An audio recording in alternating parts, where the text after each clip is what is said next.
cerveau au travers de cette belle et instructive lucarne. Retenez surtout que tous les jeudis, nous abordons des sujets d'utilité publique. Le dossier du viol sera dans quelques instants ouvert, mais sachez que le témoignage est ahurissant, choquant, à la lisière de l'horreur. Si vous êtes une âme sensible, beaucoup de courage pour la suite, mais restons tout de même concentrés, parce que c'est midi, c'est maintenant. C'est midi, c'est maintenant. Et c'est avec bonheur que je retrouve ma team du jeudi. Alors qu'il me soit permis donc de vous présenter les personnes avec qui nous allons collaborer tout au long de cette émission. À ma droite, la ravissante Manuela Pocosi. On se remet des émotions du week-end. Tranquillement, on va aborder un sujet qui est émotionnellement lourd aujourd'hui, mais comme vous l'avez dit, on va trouver le courage parce que le temps de l'impunité en matière de vol est révolu. Tout à fait. Et ce que les téléspectateurs ne savent pas, c'est que vous êtes une femme très courageuse. Petit secret. Donc vous, voilà. Merci de l'applaudir. C'est sa deuxième semaine à 6 midi, mais c'est une femme de médias, une journaliste expérimentée. En tout cas, merci d'être là. Et puis, juste à vos côtés, celui qui n'est plus à présenter.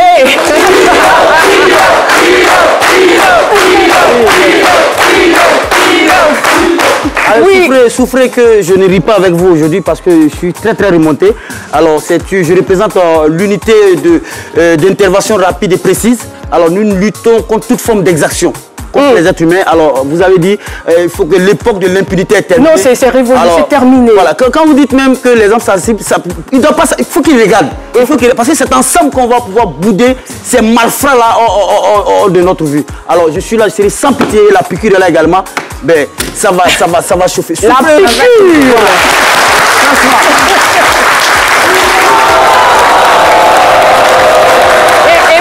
Comme Mohamed Kanté, il n'est pas là pour rire parce qu'il n'a pas ri pour être là, n'est-ce pas? C'est ça. Docteur Philo. Eh bien, à ma gauche, Monsieur Nour Bakayoko, vous êtes conseiller psychologue et responsable de Psytroteur. C'est une structure qui apporte assistance psychologique aux populations. Bonjour. Bonjour.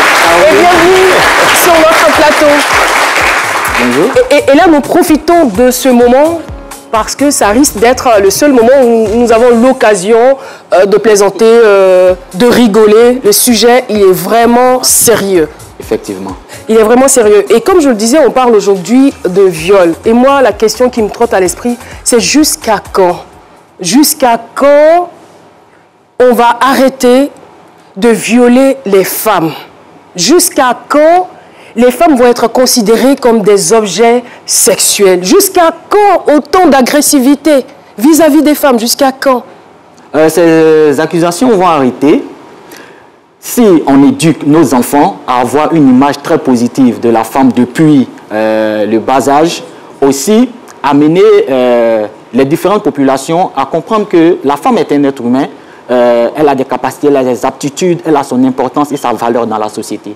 Donc déjà, c'est de les amener à comprendre ça et à se dire que régler les problèmes de viol à l'amiable, c'est encourager le viol. C'est encourager le viol. Et là, on appelle aux autorités publiques à dire qu'il ne faut pas que ces problèmes-là se règlent à l'amiable, que la personne, le bourreau en question, puisse payer pour ce qu'il a fait. Ça soulage la victime et ça nous met dans une position confortable quand on veut accompagner la victime dans une prise en charge psychologique. Merci infiniment. Et Madame X est notre invitée, elle garde l'anonymat. Madame X, je dirais bonjour.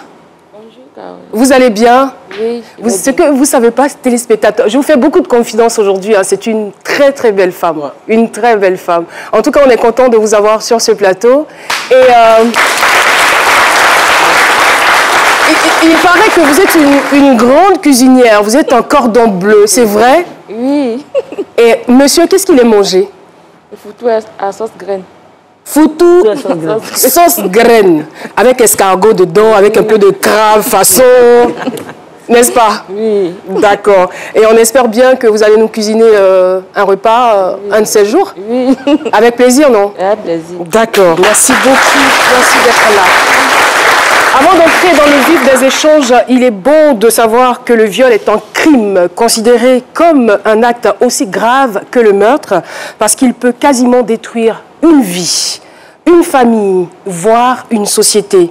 L'objectif de cette émission est de dénoncer, aider, accompagner, proposer des pistes de solutions, mais par-dessus tout, exiger que nous vivions dans une société où les femmes se sentent en sécurité. Victime de viol après 9 ans, je décide d'en parler. On se retrouve juste après cette reconstitution. L'eau minérale naturelle Assini est présente et partage vos instants de vie. Notre invitée du jour, Madame X, a vu sa vie basculer à 2 reprises. Elle vit l'enfer depuis 2011. Madame X a été dépouillée de toute dignité. Victime d'un premier viol collectif en 2011, en présence de son mari et de ses enfants, et d'un second viol encore collectif dans des conditions horribles et inhumaines en 2016. Son histoire ressemble à un film d'horreur. La peur, la douleur, l'angoisse, la colère sont des mots qui font partie de son quotidien. 9 ans après, les séquelles de ces viols collectifs sont plus que vivaces. Meurtrie dans son âme et éprouvée dans sa chair, elle décide aujourd'hui de briser le mur du silence et de la honte sur le plateau de C'est Midi pour enfin se libérer de ce lourd et profond fardeau.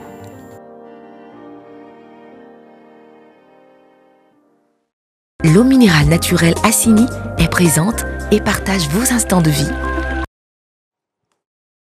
Nous sommes de retour sur le plateau de C'est Midi et comme je le disais, Madame X, vous vivez en concubinage depuis maintenant 14 ans. Vous êtes mère de 3 enfants et l'élément qu'on vient de regarder nous indique que vous avez été violée à 2 reprises. La première fois, c'était en 2011, un jour d'avril 2011, où des personnes sans foi ni loi ont fait irruption chez vous à domicile, ont débarqué chez vous. Est-ce que vous pouvez nous raconter ce qui s'est passé ce jour-là?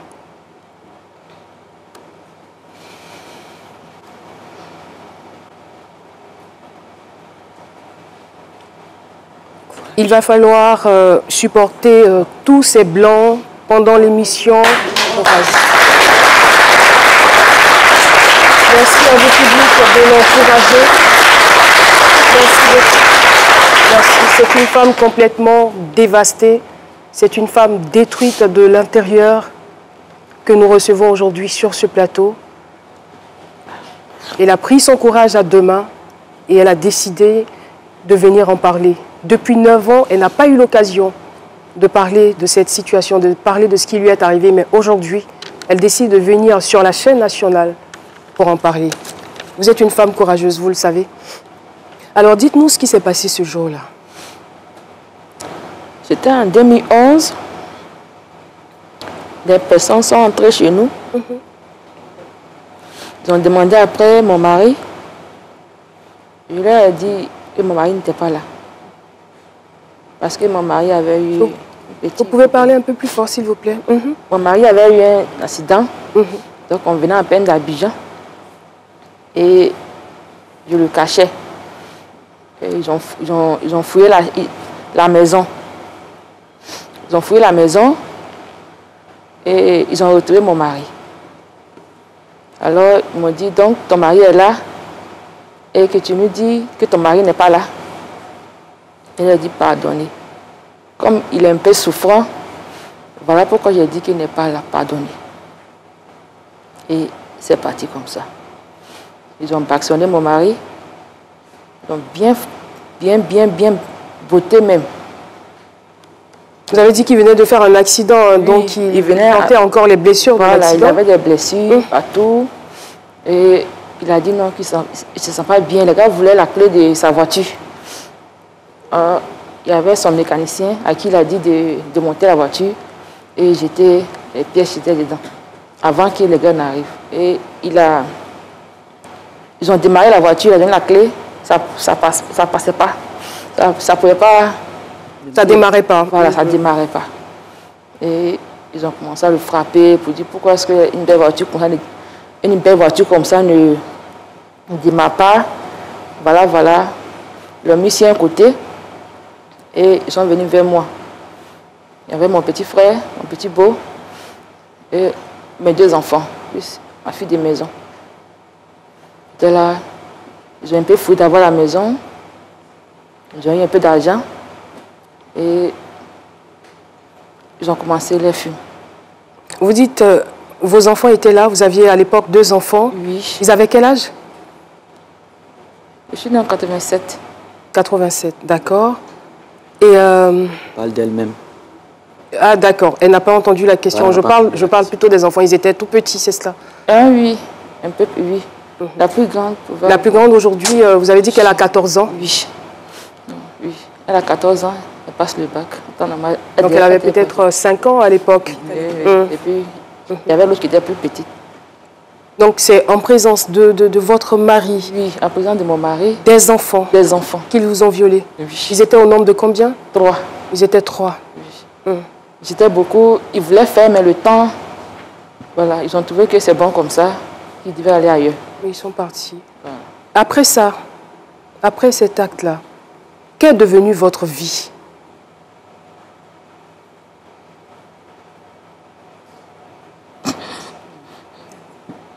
Courage. Courage, madame. Il faut respirer un bon coup. Voilà. Dis-toi que tu n'es pas seule. Ça va aller, madame. À côté de... Vous savez que vous le faites pour vous et pour d'autres femmes aussi. Oui, oui. Alors, monsieur Bakayoko, Oui. est-ce que déjà à ce niveau-là, il est possible d'évaluer les dégâts post-traumatiques qu'elle a dû subir? Elle a dû subir. Déjà, pendant le viol, il y a le sentiment de choses, sidération. Elle est sidérée, elle ne comprend vraiment pas du tout ce qui lui arrive.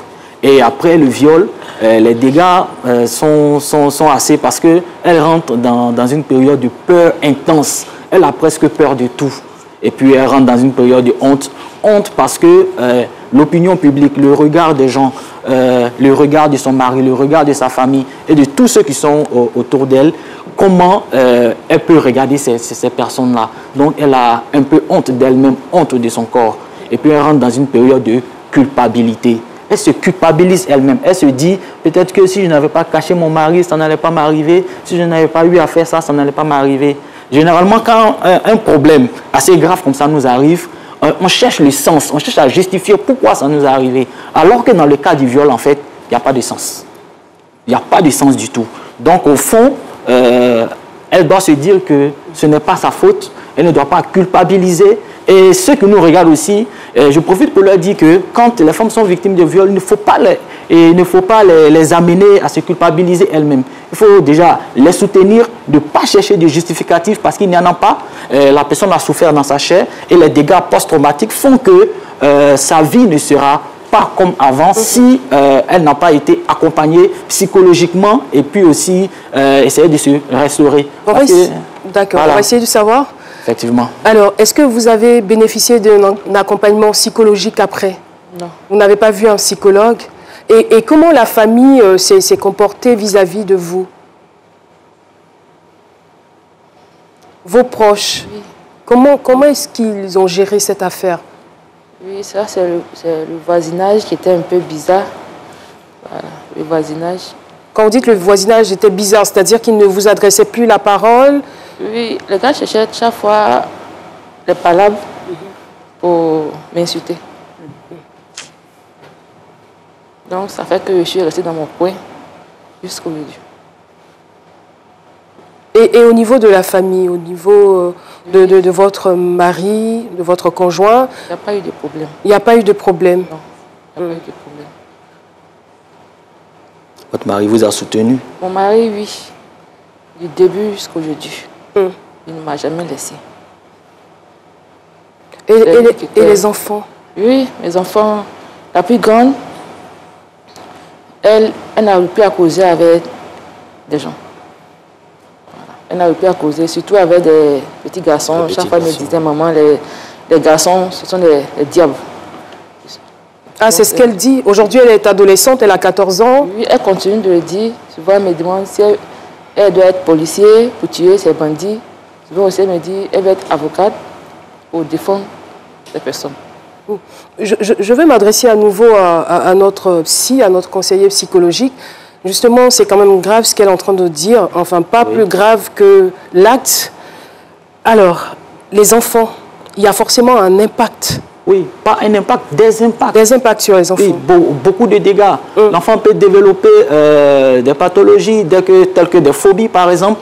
Là, elle parle de la misandrie. Carrément, la jeune fille déteste les hommes. Voilà, à mourir, en griffe, je peux dire. Plus tard, on aura la gamophobie, la peur du mariage, l'oclophobie, la peur de la foule. On aura aussi l'aphophobie, la peur des relations sexuelles. On aura aussi cette incapacité à s'adapter socialement. Parce que pour elle, ce que sa maman a subi est le fait de la société. Et donc, déjà, prendre une revanche vis-à-vis de cette société-là et vouloir faire des métiers de défense pour pouvoir défendre déjà ces droits-là. Mais aussi, il faut dire que ça peut développer en elle aussi un sentiment d'agressivité. Quoi qu'il en soit, la jeune fille aussi a besoin de suivi. Surtout qu'elle est dans sa période d'adolescence et on connaît un peu cette période difficile que nous traversons tous. Et elle traverse cette période-là avec ce poids. Donc, vraiment, elle a besoin déjà d'être accompagnée et d'être prise en charge. Elle a besoin d'être accompagnée, elle et sa sœur. Oui, elle et sa sœur. Le mari, parce que ça s'est passé en présence de son mari. Parce que son mari, certainement, je ne l'ai pas écouté, mais certainement, il a dû sentir cette impuissance-là, cette incapacité déjà de vouloir aider sa femme et laisser aussi traumatisé par ce qui est arrivé. Voilà. Mais déjà, le fait que son mari la soutienne, c'est déjà un début de thérapie. C'est déjà un début de thérapie. Et inviter tous les hommes ici à comprendre que lorsque votre soeur, votre nièce, votre femme, ou je ne sais pas, la relation que vous tenez avec une femme quelconque, lorsqu'elle est victime de viol, il ne faut pas la délaisser. Non, ce n'est pas sa faute. Elle ne doit pas être seule. Elle doit comprendre qu'il y a des personnes qui la soutiennent, il y a des personnes qui comprennent ce qui lui arrive, et il y a des personnes qui peuvent l'aider à se reconstruire, à se remodeler, à se réinventer, à se recréer. Merci beaucoup pour cette belle intervention. Oui, une question à double volet. Je veux savoir, sur le champ, c'est vrai que la petite, elle a besoin de suivi, mais sur le champ, la mère, qu'est-ce qu'elle doit donner comme conseil à sa fille? Une fille qui dit, moi je vais devenir policier pour tuer les gens. Est-ce qu'elle doit encourager sa fille dans cet élan de vengeance-là? Déjà, elle doit rassurer sa fille, lui dire que ce qui lui est arrivé, que la fille ne fasse pas une fixation sur ce qui lui est arrivé. Mais elle-même, en même temps, elle a battu moralement. Donc, je viens. C'est-à-dire que rassurer la fille. Mais dans son cas, le traumatisme est tellement grand que dans son témoignage, vous voyez que c'est plutôt la fille qui rassure maman, ça va aller, ne désespère pas, ça va aller. D'ailleurs, je serai policier pour te défendre. Vous voyez. Donc, c'est déjà bon signe pour qu'on puisse accompagner la fille. Parce qu'il faut faire attention aussi, il y a des gens qui font des dépressions silencieuses. Vous voyez. Donc aussi, il faut prendre ce volet-là en compte. Voilà. Et comme si le sort s'acharnait sur elle, en 2016, elle va être à nouveau victime d'un autre viol collectif.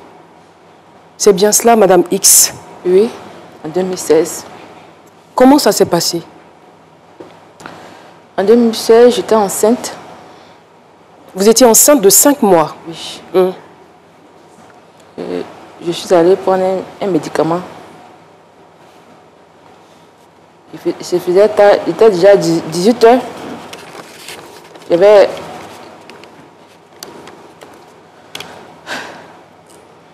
Ça ira. J'avais des problèmes de bas-ventre. Donc, il y a un monsieur qui me traitait dans notre village. Donc, je suis allée chercher mon médicament. À mon retour, je descends à un carrefour, je dois emprunter pour arriver chez moi. J'emprunte le taxi, je suis derrière. Un peu devant, il y a un monsieur qui arrête le taxi, un peu en forme comme des personnes comme des gardes-corps ou bien, je ne sais pas. Voilà. Il arrête le taxi, il monte devant. Je suis rassurée, je me dis, bon, c'est un client aussi, mais je l'ai trouvé un peu bizarre. Et arrivé un peu devant, un autre qui monte, à l'arrière du taxi. Il s'assoit à côté de moi, il ne me salue pas. Je le regarde un peu, il me regarde. En ce moment-là, vous n'avez pas envie de descendre du taxi? Si, parce que quand j'ai vu, mais comme j'étais... C'est vite passé, c'est comme... C'était un peu collé. Mon carrefour était quelque part là, et lui, il est monté là. Donc j'ai serré mon cœur, mais j'ai eu peur. Et nous sommes allés un peu devant. Arrivé à mon carrefour, je dis, chauffeur, je descends. Quand je dis, chauffeur, je descends, et voilà, je vois, il enlève son âme. Celui qui était juste à côté de vous. D'abord, il m'a serré comme ça. J'ai dit, monsieur, s'il vous plaît, je suis enceinte. Il ne parle pas. Et puis, il sort son téléphone, il dit, si c'est un message, il fait, qu'est-ce qu'il fait? Il envoie un message, puis après, arrivé un peu devant moi, je descends. Il dit, je descends là, chauffeur. Le chauffeur a garé. Il a enlevé son âme, le chauffeur arrive derrière, il dit, faut avancer. De suite, il a commencé à pisser sur moi. Bon, donc la peur vous amène à en même temps, je commence à pisser sur moi. J'étais déjà mouillée même. Parce que là, il ne savait pas ce qui allait se passer. Mais à 5 mois, la grossesse, elle est visible. Oui. Il voyait bien que vous étiez enceinte. Oui. J'étais enceinte. On voyait que j'étais enceinte. Et il prend le chemin. C'est lui qui est devant qui indique le chemin. Va à droite, va à gauche, va tout droit, gars ici. Et dès qu'on arrive, il prend le chauffeur, il commence à le scotcher. Ils font quoi? Ils ont bâillonné le chauffeur. D'accord. Voilà. Ils ont mis les scotch partout. Donc il ne peut plus parler, ils l'ont pris. C'est si comme c'était un film, tout était déjà prêt. Et ce sont les acteurs qui viennent d'arriver. Alessandre arrive net, il prend le chauffeur, il rentre avec lui en brousse. Je n'ai rien compris. Et moi, on me met devant, on me fait tomber là-bas. Et il était déjà peut-être 19, je ne sais pas, parce qu'il se faisait un peu nuit maintenant. Et après, je n'ai plus attendu le chauffeur. Vous n'avez plus de traces du chauffeur? Non. Aucune nouvelle. J'étais avec lui, je me rappelle, comme ça. Et nous sommes allés un peu devant et ils m'ont jeté là-bas. Et après... Vous nous avez expliqué aussi qu'ils vous ont blessé, ils ont sucé votre sang. Et après, il y a une voiture qui arrive, des gens 4x4. Ils ont mis la torche, j'ai vu que c'était rouge.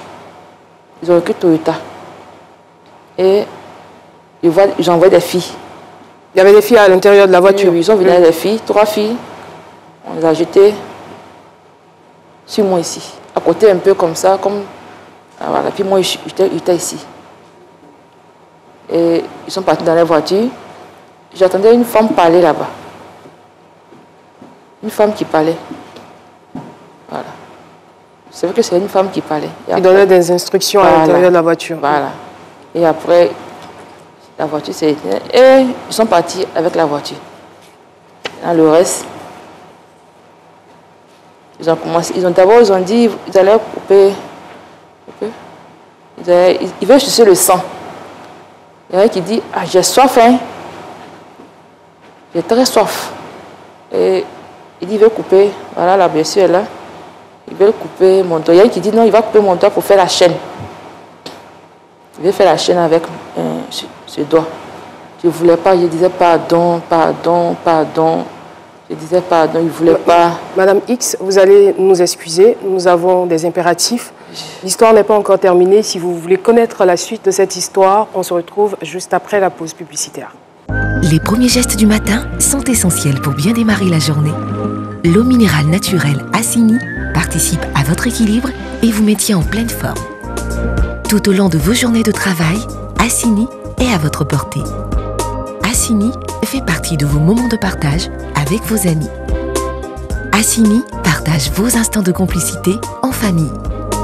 Au sport, au bureau, entre amis ou en famille, l'eau minérale naturelle Assini est présente et partage vos instants de vie. Un produit NBC. Bonjour 2021, 14e édition. Bonjour 2021 Abidjan, c'est un spectacle unique avec des humoristes choisis par le public. Bonjour 2021, c'est aussi le show des web humoristes du moment.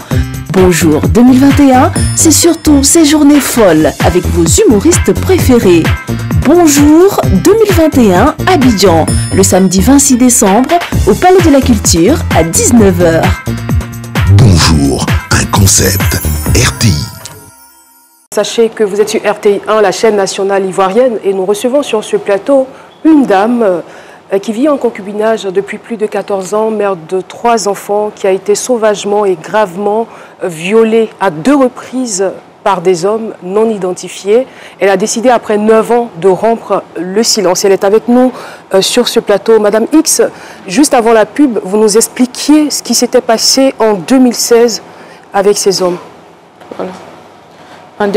En ce moment, il y a un qui est arrivé qui disait qu'il a soif, qu'il veut sucer du sang.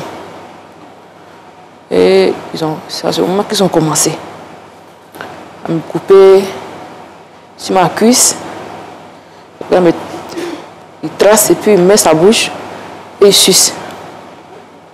Quand il trace, il suce. Il y a une autre blessure à côté. Il a piqué un truc comme ça. Il a piqué, il a enfoncé ça. J'étais sur ma cuisse, j'ai crié. Après, quand il est venu l'enlever, il a mis sa bouche. Plus il boit, plus il m'a pu. C'est comme il devenait fou, un truc comme ça. Donc, ils ont commencé à me tracer un peu de partout. On a vu les cicatrices sur vos pieds, vos mains, un peu partout sur votre corps. Aujourd'hui, je ne peux plus porter quelque chose de cou. Parce que ça a créé des choses. Je ne peux plus porter quelque chose de cou. Courage, madame. Et après ça, ils sont passés à l'acte. Vous avez confié, vous avez eu l'impression qu'ils vous ont injecté un produit quand ils ont qui fini vous a de faire ça. Au début, j'avais un peu de force, je me battais, tout ça, mais après, j'ai senti, j'étais arrêtée, et puis c'est mon dos un peu,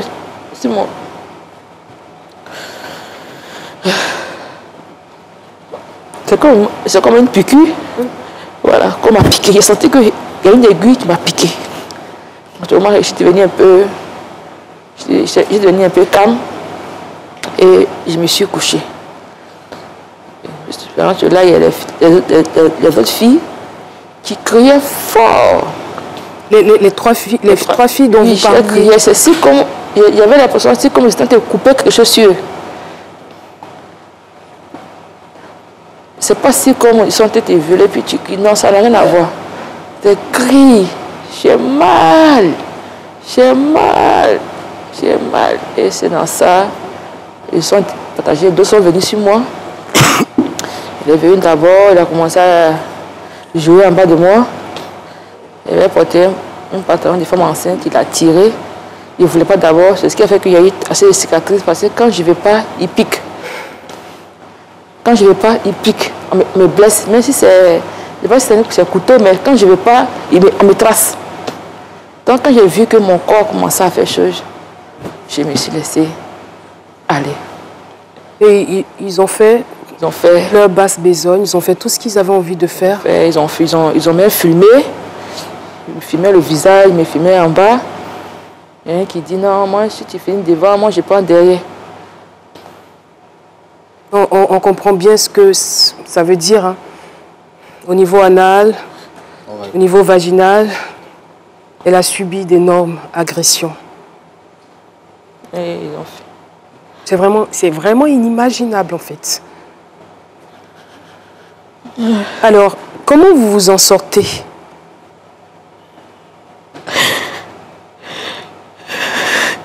Courage. Courage, quand vous comprenez les pleurs, c'est la première fois qu'elle en parle. Depuis 9 ans. Depuis 9 ans, c'est la première fois. Comme le psychologue le disait, c'est un début de thérapie.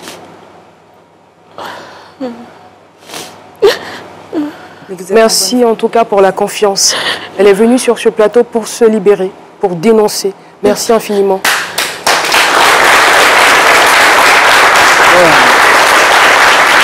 Oui, Manuela.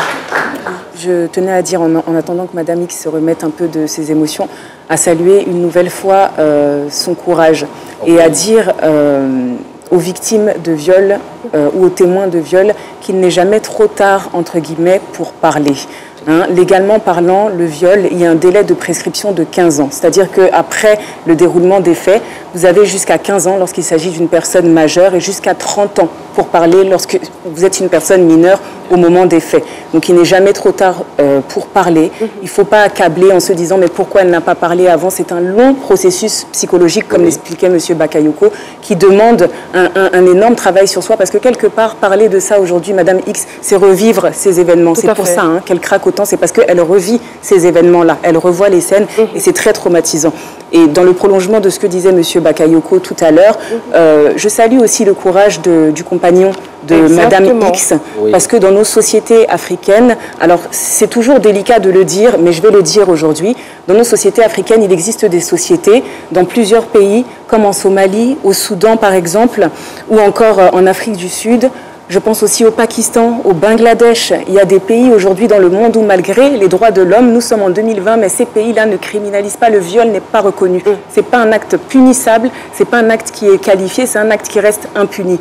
Et dans ces pays-là, les femmes, généralement les épouses qui subissent ces viols-là, écopent de peines même plus lourdes. Elles sont parfois lapidées, elles sont tuées parce qu'on estime que c'est de leur faute. Donc je salue une nouvelle fois votre courage, Madame X. Non seulement vous le faites pour vous, et pour toutes les autres femmes. Merci infiniment, Manuela, pour cet additif. Justement, à la fin de son intervention, ces femmes sont accusées. C'est-à-dire que les victimes deviennent comme des bourreaux. Elles sont accusées, on les accuse généralement d'avoir porté des tenues trop posées, on les accuse d'avoir eu des attitudes sexuelles ou sensuelles, ce qui aurait entraîné le viol. Pourtant, on a des pays où des femmes sont voilées, mais sont victimes tout de même de viol. Vous voyez, c'est la culture du viol qu'on entretient autour de tous ces actes malveillants-là. Voyez-vous, l'épineuse question de l'habillement. Vous voyez, moi dans ma profession, j'ai rencontré des femmes voilées qui ont été victimes de harcèlement sexuel. Vous voyez, même des sœurs qui sont harcelées, des sœurs catholiques et tout, qui sont harcelées dans la rue. Et qui de ceux les pédophiles qui violent les enfants. C'est cela. On a eu l'histoire de la petite Grâce et tout ça. Et ça dit que c'est l'habillement.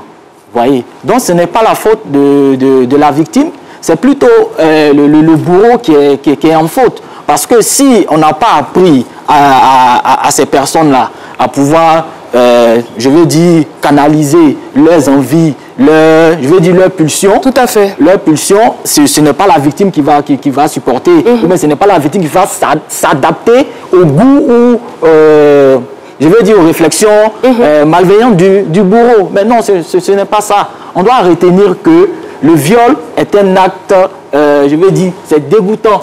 C'est dégoûtant. Il n'y a aucune je veux justification.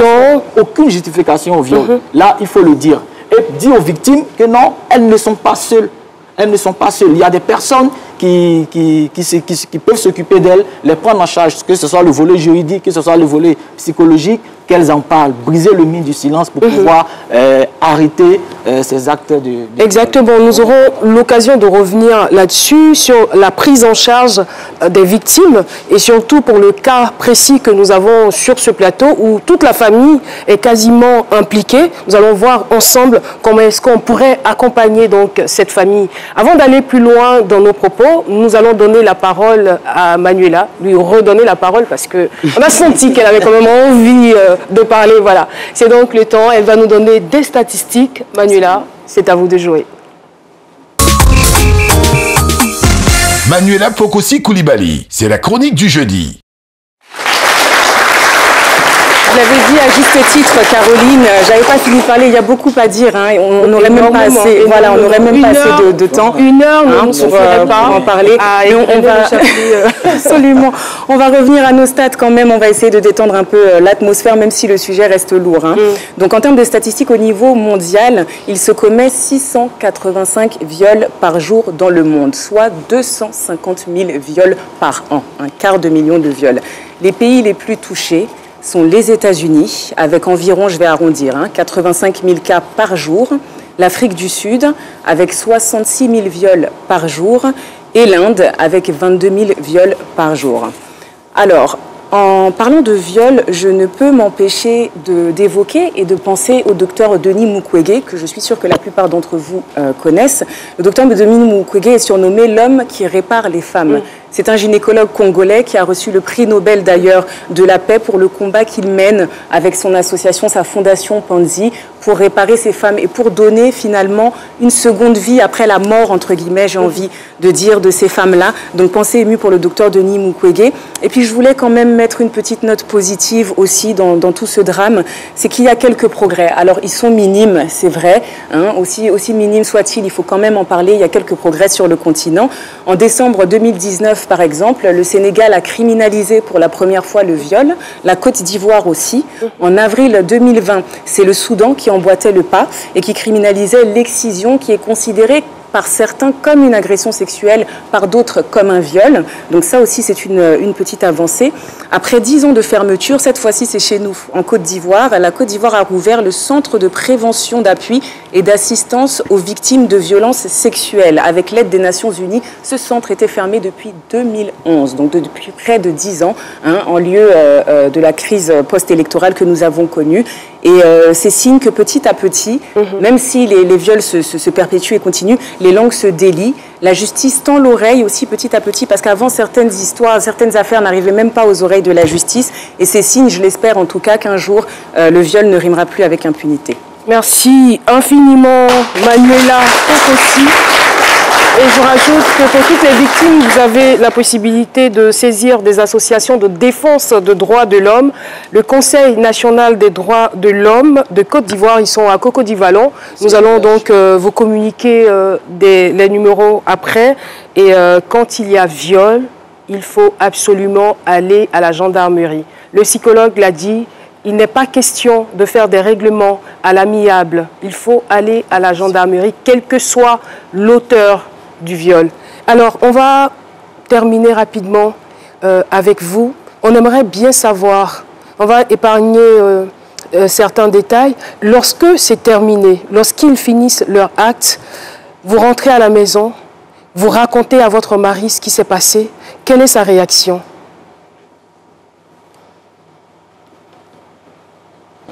C'est difficile. Oui. Vraiment. C'est difficile pour lui d'accepter. Très difficile. Très. Mais il vous accompagne tout de même. Tous les jours. Il est toujours là pour vous. Tous les jours. Tous les jours.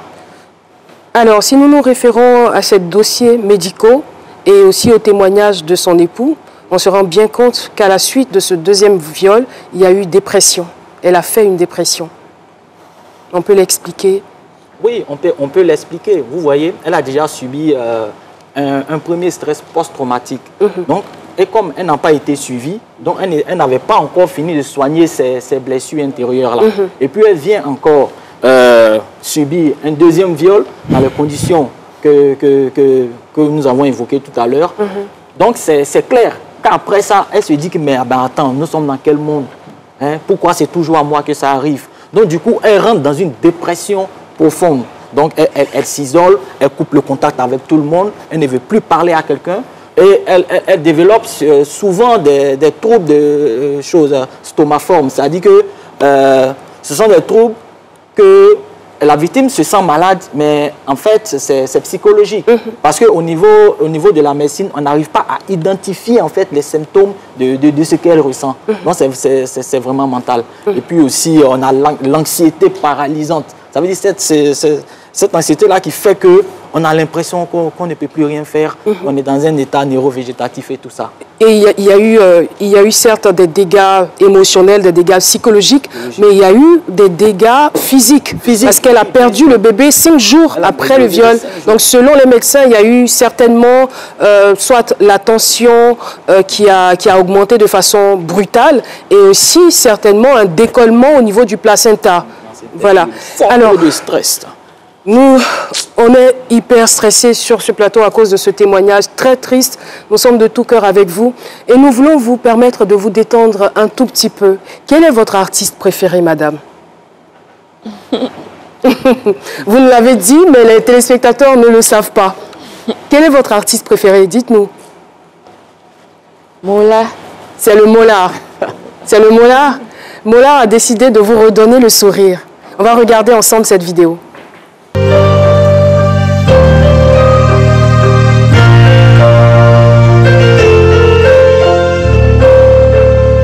Votre histoire m'a beaucoup touché. Ça m'a vraiment touché. Et malheureusement, je pars en voyage. On voit un peu mes enfants. Mais à mon retour, je promets que je serai là avec vous. Et ça, c'est pour vous. Tu vas jamais y arriver. Tu vas jamais y arriver. Tu vas jamais y arriver. Tu ne verras jamais le sommet. Il y a des gens qui vous disaient que vous n'allez jamais vous en sortir. Et ils vous ont dit ça. Merci infiniment, Mola. Merci beaucoup. Il n'a pas pu venir sur ce plateau parce qu'il a pris son vol hier nuit, mais il a tenu tout de même à se faire représenter. On reçoit une délégation qui va nous rejoindre rapidement. Noura Ouattara est donc à la tête de cette délégation. Elle est assistante logistique à M Group. Bonjour les amis, merci beaucoup, merci d'être là. Alors, vous avez une petite surprise de la part de Molard pour notre invité. Nous vous écoutons. Monsieur Soumoro Morifere, dit le Moula, nous charge de remettre une enveloppe de 500 000 à la dame.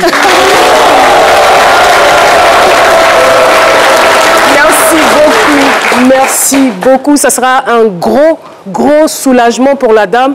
Et comme je le disais, cette situation a carrément détruit toute la famille. Le monsieur, aujourd'hui, il s'en sort avec une insuffisance rénale. Donc, c'est difficile. Il n'a plus sa voiture. Il va rarement au travail. Et elle nous a dit qu'il est tombé dans les histoires de Marguya et autres. Donc, financièrement, il ne s'en sort pas. Et même la scolarité des enfants est très difficile. Ça sera forcément un soulagement. Merci beaucoup. Elle a besoin, cette dame, d'une prise en charge. Merci, on va raccompagner nos invités. Merci d'être venus. Et vous transmettrez nos salutations les plus chaleureuses à Mola. Merci beaucoup pour cet acte de générosité. Et voilà.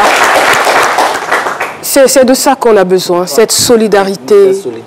Pas la violence, pas l'agressivité. Oui. Là, elle sent qu'elle n'est pas seule. Voilà, il y a des gens qui la soutiennent. Il y a des personnes qui comptent sur elle pour pouvoir s'en sortir. Et puis, elle doit se dire que déjà, quitter de là d'où elle vient, monter dans la voiture, venir traverser le portail de la RTI, traverser la porte du studio, venir s'asseoir et parler, c'est déjà bon signe. Mais justement, elle a besoin d'être accompagnée, sa famille et elle. Elle a besoin, on va dire, d'une prise en charge médicale parce qu'elle porte encore les séquelles de ces 2 viols. Et elle a besoin d'une prise en charge psychologique. Nous en appelons vraiment au pouvoir public. Elle a besoin d'une prise en charge médicale. Je l'ai dit ou je ne l'ai pas dit? Médicale, physique, financière, matérielle, etc., etc.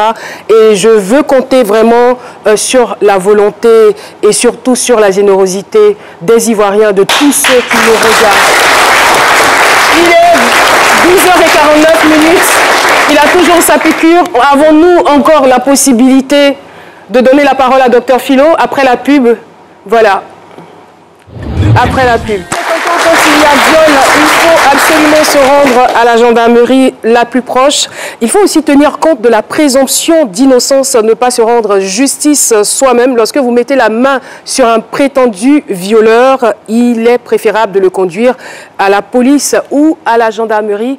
Et en ce qui concerne la législation, je pense bien que les auteurs de viol encourent 5 à 20 ans d'emprisonnement. C'est lourd, mais ce n'est rien à côté d'une vie qu'on détruit. Si la victime a été mutilée ou bien si la victime est morte, c'est la prison à vie. C'est la prison à vie, merci. L'emprisonnement ferme ou à perpétuité, absolument. Infiniment. Alors, notre docteur est avec nous, il est là aussi quand même pour mettre le doigt ou pour mettre la main, on va dire, sur ces malfrats.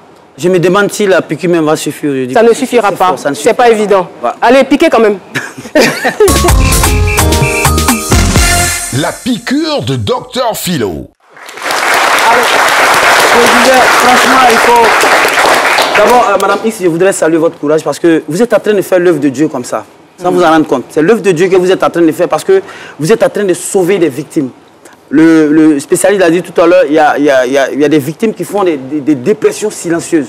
Et donc, quand vous venez en parler comme ça, ça vous libère. Et donc, ça va donner le courage à ces personnes aussi d'en parler autour d'elles. Ou bien, pourquoi pas venir sur ce plateau, puis en parler, puis se libérer. Moi, je dis que vous êtes fortes que ces personnes-là. Ça, c'est des lâches. C'est des lâches. C'est pas évident, les lâches.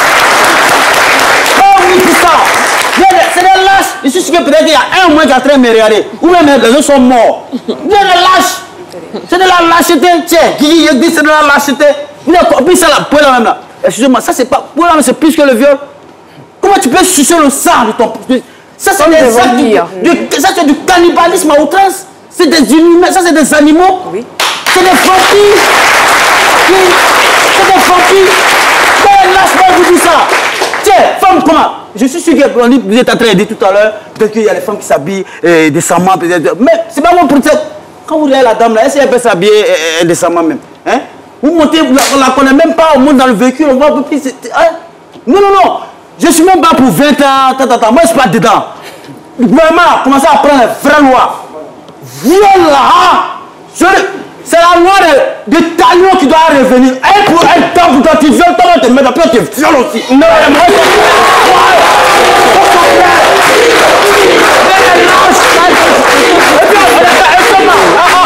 En fait, moi, c'est à quoi j'ai pensé. J'ai pensé que vous alliez dire, celui qui viole, on détruit son arme de destruction massive. J'ai envie de dire, ou on supprime son arme. Enfin, c'est pas moi. C'est pas bien de le faire. Oui, il faut qu'il sente la chose aussi. Mais voilà, quand il ressent ça, et puis on termine par ce que vous avez dit là. C'est pas moi. Hein. Moi, j'ai pensé plutôt que c'est vous qui alliez le dire. Non, mais vous êtes dans le même ordre d'idée que moi. Le criminel, je me dis, si possible même, parce que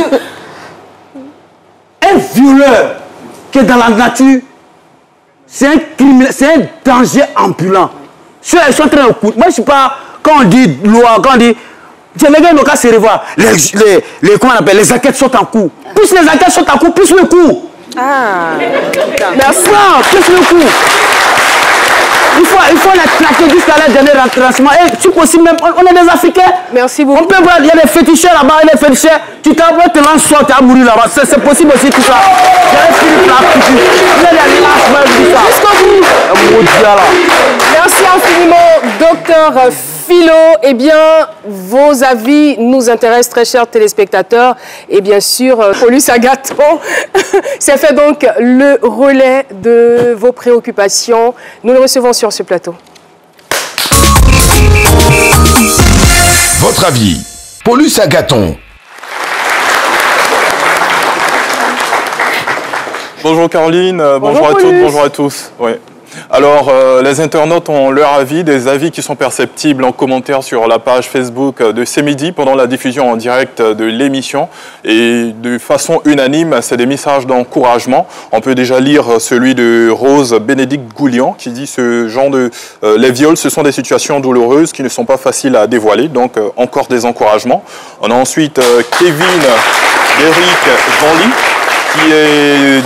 le fait de voir déjà un premier viol, c'est énormément considérable, et être violée à 2 reprises, 2011 et 2016, et la deuxième fois être enceinte, c'est encore des messages d'encouragement et de la consolation à l'endroit de cette dame. Eric Hamon, qui poursuit dans la même veine en souhaitant à notre invité de surmonter cette épreuve pour son bonheur et celle de sa famille. Le dernier message, c'est Tatiana Amoin qui est vraiment énervée. On peut lire même les 3 émoticônes en orange. Elle dit que Dieu frappe de malédiction tous les voleurs, tous les violeurs, voilà. Et c'est ainsi qu'on referme à peu près la même famille, cette rubrique. Hein. On passe vite dans cette émission. Eh bien, très chers téléspectateurs, merci infiniment. Nous profitons de l'occasion pour saluer le public. Avec nous, l'Association des aides auxiliaires de Côte d'Ivoire, représentée par Merci infiniment de votre présence. Monsieur Batayo Konour, merci infiniment d'être venu. Je rappelle que vous êtes conseiller psychologue. Merci à Madame X pour le courage qu'elle a eu de venir témoigner ici. Nous invitons toutes les femmes qui sont victimes de viol à ne pas se taire, à dénoncer. C'est midi pour aujourd'hui, c'est terminé. Nous espérons vous avoir appris des choses. Nous espérons vous avoir apporté quand même quelque chose de nouveau. Merci de rester fidèle à RTI 1. On se dit à demain pour la fête.